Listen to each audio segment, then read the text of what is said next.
and welcome to the next installment of our very own Coffee and Tea with the County. So thank you all again for joining us for another Coffee and Tea with the County. And you can see that again our backdrop has changed and we are under the angelic halo lights of the domestic exhibit.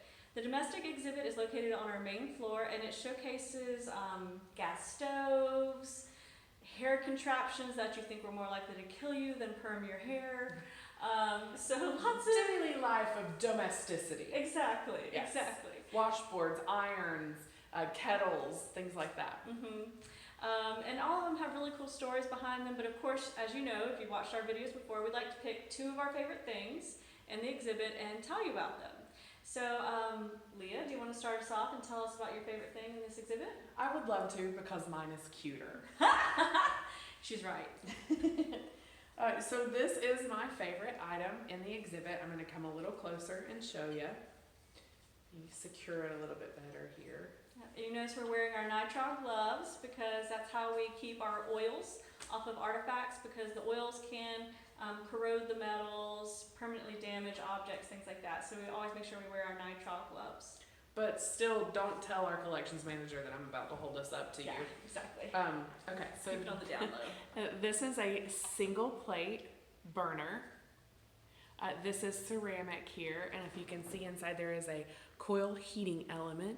This is made by Westinghouse, and it would have been, they could have used this because if you didn't have, a full stove, or if you only needed to just heat up, percolate your coffee, heat up a can of soup, and plug this into the wall, and you've got your own single electric hot plate. And this is highly illegal in college dorm rooms today. But still used. Oh, yes, yeah, absolutely. Hot plates are still used.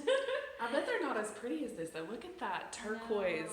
Isn't that beautiful? I know, nothing's as stylish today that it was back then, and heartily made too, so that it would last. I bet if we plugged that in right now, I guarantee it would still work. Either that or it'd electrocute us. Well, either way. Yeah, either way, a fun day. Yeah. Either way, somebody's an artifact at this museum. Yes. So this is my favorite piece in this exhibit, just because I think it's so cool. Because it's so like what we have today, but then it's also really, it's not just functional, but it's beautiful as well. I love that aspect. So cool. My favorite, yeah. Thank you. So what do you have that's not as cute? It is, I have to admit, she's right, it's not as cute. But to me it's really cool. When I was a kid, you could not get me to eat cabbage. Could not, would not. I would take A1 sauce, I would smother the stuff out of it to be able to eat it. I know. But that's the only way I could eat it as a kid. But what we have here is an artifact, if y'all can see that, is a cabbage slicer. And you can see it's like a giant mandolin. If any of y'all have bought mandolins to slice onions or potatoes for your potato au gratin, then you may have seen something like this that works. But this was for a whole head of cabbage. You could take the whole head of cabbage, put it on this giant mandolin, and use the box to slide it and cut it across the blades. And that was to do enough cutting of a whole head of cabbage to make your sauerkraut. And sauerkraut is something that I've come to love as an adult. It is so good. It's just fermented goodness. Yeah, and it's healthy for you. So, win-win. I was your odd child that loved sauerkraut and Brussels sprouts. She's still odd. Still odd. But what this tells us about Aiken's culture is a neat fact that Aiken and parts of North Augusta too had a large German immigrant coming in, especially in the mid to late 1800s.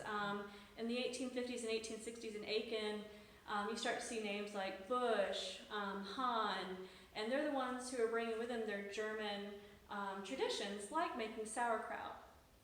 So to me, it not only shows you a really cool kitchen implement, but also speaks to the heritage of our county and some of the folks that we had immigrating into our community and building up our businesses in the area and things like that. So so sauerkraut and heritage. One thing, Cook it on my hot plate. Yeah, exactly. I think that'd be great. We could make some really good Reubens. Yeah. Reuben sandwiches. Don't tell our collections manager. Again, don't tell her.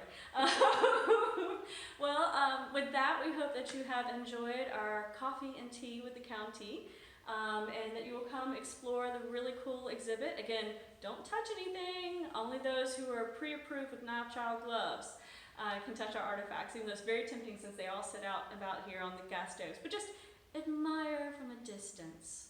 Yeah, right? Absolutely. Yeah. Okay, well with that, we'll see y'all later and have a good day. Bye.